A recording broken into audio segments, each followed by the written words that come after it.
কখনো আমার গাড়ি যখন আমি কাস্টমারকে ডেলিভারি করি তখন আমার এরকমভাবে কখনো ভিডিও করা হয় না, বাট আজকে আমি এরকম একজন কাস্টমারকে আমি আমার গাড়িটা হাতে তুলে দিচ্ছি যার সম্পর্কে আমি কথা না বলে পারলাম না।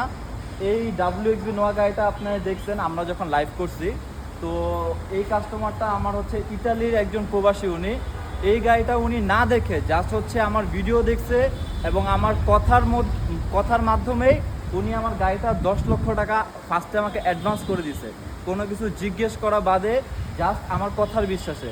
তো একটু আমরা কাস্টমারের কাছে যাই, কাস্টমারকে আমরা জিজ্ঞেস করি যে আমার কথার সাথে যেভাবে গাড়ি বলছিলাম সেরকমভাবে কি উনি গাড়িটা বুঝে পাইছে কিনা। না, বুঝে পাইছি, আপনার কথারও দাম আছে, আপনি কথা ঠিক রাখছেন। আমাদের আর কি যেরকম আমাদের বিহেভিয়ার বা আমাদের গাড়ির কন্ডিশন নিয়ে আপনি জাস্ট হচ্ছে দুইটা বলেন যে গাড়ির কন্ডিশন যেরকম আমরা বলছি, যেরকম দেখছি ছবিতে, যেরকম ভিডিওতে যেরকম দেখছি ওইরকমই ছিল, ওর থেকে আরো ভালো পাইছি। Thank you so much. এই জন্য আসলে বেসিক্যালি আসা, কারণ আমরা কখনো এরকমভাবে কাস্টমার রিভিউ করি না, বাট একজন কাস্টমার আমাদেরকে কতটুকু বিশ্বাস করে, কতটুকু উনি মনে করেন যে ট্রাস্ট করে আমাদের আর কি প্রতিষ্ঠান সম্পর্কে, যে একজন না দেখে জাস্ট কোনো রকম একটা ভিডিওর মাধ্যমে 5 মিনিট বা 10 মিনিটের ভিডিওর মাধ্যমেই উনি আমাদেরকে ট্রাস্ট করে উনি আমাদের থেকে গাড়িটা নিয়ে ফেলছে।